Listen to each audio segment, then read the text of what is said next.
ये इसलिए संभव हुआ है कि 5 और 6 अगस्त को ये ऐतिहासिक बिल नरेंद्र भाई ने कैबिनेट में पारित किया और इस सदन ने इसको परमिशन दी, इसको मान्यता दी और धारा 370 चली गई। इसी का हिस्सा था ये डिलिमिटेशन कमीशन।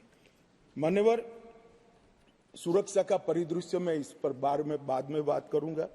ढेर सारे सदस्यों ने इसकी चिंता भी व्यक्त की है, मैं भी चिंतित हूं, परंतु क्या हुआ है वो बताना ये मेरा फर्ज है, क्योंकि एक ओर से रिकॉर्ड पर चीजें आ गई है तो मुझे जवाब तो जरूर उसका देना पड़ेगा।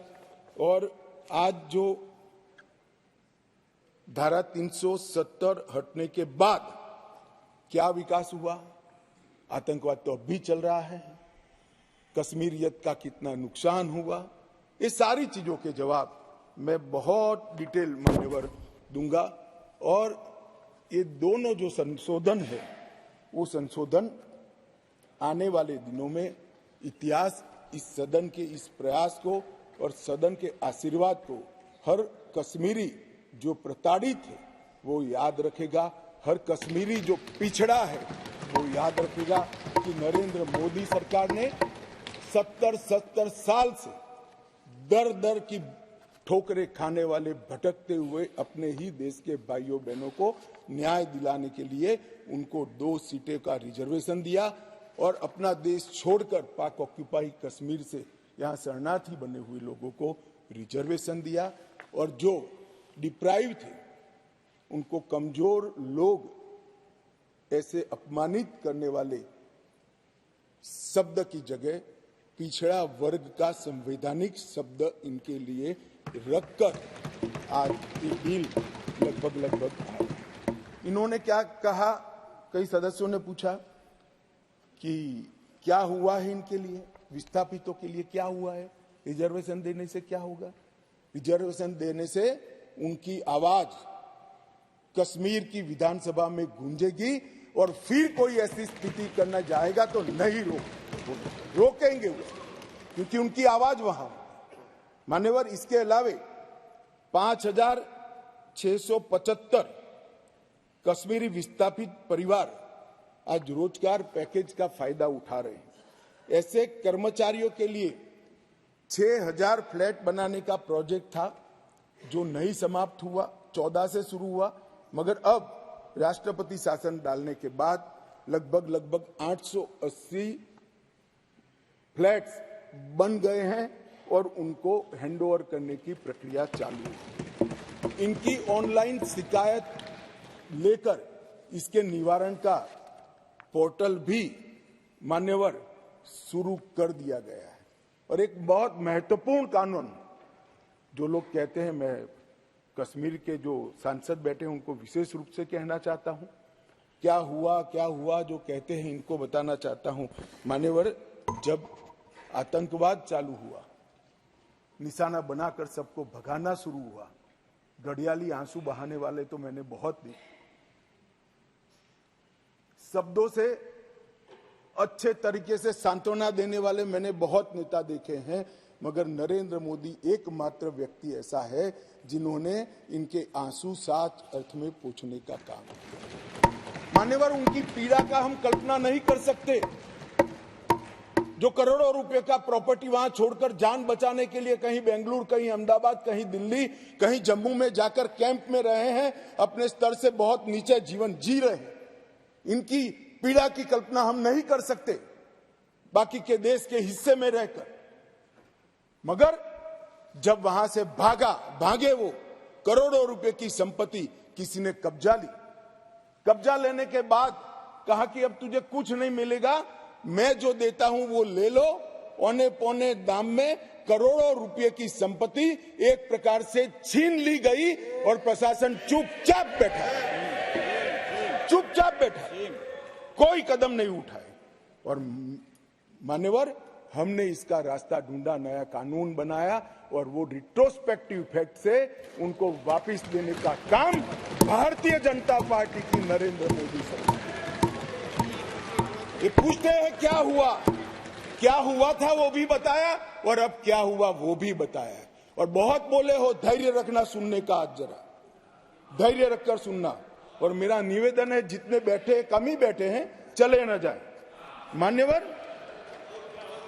अधिवास प्रमाण पत्र लगभग 1.6 लाख लोगों को अधिवास प्रमाण पत्र देने का काम ये भारतीय जनता पार्टी की सरकार ने। नरेंद्र मोदी जी के प्रधानमंत्री बनने के बाद प्रति व्यक्ति 3250 रुपया और अधिकतम सीमा परिवार में 13,000 रुपया कैश डॉल दिया जाता है इन लोगों को। प्रति व्यक्ति 9 किलो चावल, 2 किलो आटा और 1 किलो मासिक चीनी देने का काम हमारी सरकार करती है माननीय। और पाक ऑक्युपाई कश्मीर से जो लोग आए थे उनको एक मुश्त 5.5 लाख रुपया एक साथ देने का काम ये नरेंद्र मोदी।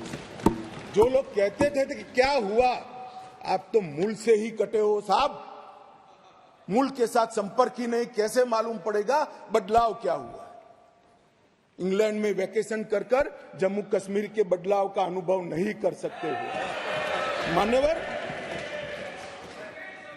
हमने दादा बैठो, दादा बैठो। आपको नहीं कह रहा हूं दादा, बैठ जाइए। आप कहां कश्मीरी हो?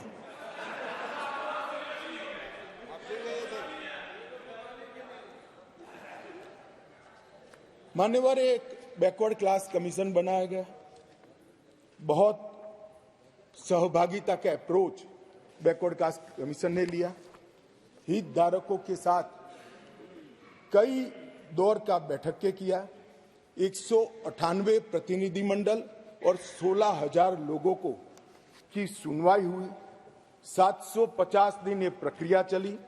सभी 20 डिस्ट्रिक्ट में जाकर ये सुनवाई की गई और लगभग 26,000 से ज्यादा पोस्ट में मिली हुई लिखित अर्जियों को भी संज्ञान में ले लिया गया। और जम्मू कश्मीर आरक्षण अधिनियम, इसके अंदर सुधार करने का अभी जो आया है उसमें से एक मूल तत्व, बाकी के 2 बिल तो ST department, schedule tribe department और पिछड़ा वर्ग डिपार्टमेंट लेकर आएंगे, मगर अभी एक तत्वतः फेरफार किया है, बदलाव किया है। जो मसूदी साहब कहते थे कि पहले भी था, हाँ था, पहले था, परंतु कमजोर वर्गों के लिए था। इसकी जगह संवैधानिक नाम अन्य पिछड़ा वर्ग देकर उनका सम्मान करने का काम नरेंद्र मोदी जी। यहां कांग्रेस के ढेर सारे मित्र बैकवर्ड क्लास करते हैं। कुछ नेता होते हैं जिनको हाथ में कुछ लिखकर पकड़ा लो तो 6 महीने नया कागज ना आए तब वही बोलते रहे बैकवर्ड क्लासेस। भाई पहले आपका इतिहास तो देखो मान्यवर। मैं ऐतिहासिक सत्य के साथ इस सदन के अंदर स्टेटमेंट करने में झिझक नहीं रहा हूं कि बैकवर्ड क्लास का सबसे बड़ा विरोध और बैकवर्ड क्लास को रोकने का काम कोई एक पार्टी ने किया है तो कांग्रेस पार्टी ने किया है। मान्यवर, आज मैं पूछना चाहता हूं सदन की, पवित्र सदन के अंदर खड़े रहकर, पिछड़ा वर्ग आयोग को 70 साल से संवैधानिक मान्यता नहीं दी जाती थी। क्यों नहीं दी जाती थी? क्यों उनको सम्मान नहीं मिलता था, जबकि संविधान का मैंडेट था, मगर नहीं दिया गया। नरेंद्र मोदी जी ने इसको संवैधानिक मान्यता देने का। मैं आज पूछना चाहता हूं इस सदन के अंदर जो आम सभाओं में बैकवर्ड क्लास कर घूमते हैं, मैं फिर से कहता हूं उनको मालूम नहीं है इनकी पार्टी ने क्या किया है। किसने काका साहेब कालेकर कमीशन का रिपोर्ट रोक कर रखा, वो जवाब होना चाहिए। देश की जनता को मालूम पड़ना चाहिए। मंडल कमीशन के रिपोर्ट तक जब तक वो सत्ता के बाहर नहीं गए तब तक लागू नहीं हुआ, और बाद में लागू हुआ भी तो विपक्ष के नेता ए नाते स्वर्गीय राजीव गांधी ने इसका विरोध किया मान्यवर, विरोध। और आज वो बैकवर्ड क्लास की बात कर रहे हैं मान्यवर, वो लोग बैकवर्ड क्लास की बात कर रहे हैं। कभी भी सेंट्रल एडमिशन स्कीम के अंदर बैकवर्ड क्लास को रिजर्वेशन देने का काम कांग्रेस पार्टी ने कभी भी नहीं किया। केवल और केवल नरेंद्र मोदी जी के नेतृत्व में भारतीय जनता पार्टी ने किया। सैनिक स्कूलों में भी दिया जाता है, नीट के अंदर भी दिया जाता है और सेंट्रल स्कूल्स के अंदर भी पिछड़ा वर्ग के बच्चों को सम्मान के साथ पढ़ने की व्यवस्था ये भारतीय जनता पार्टी की सरकार ने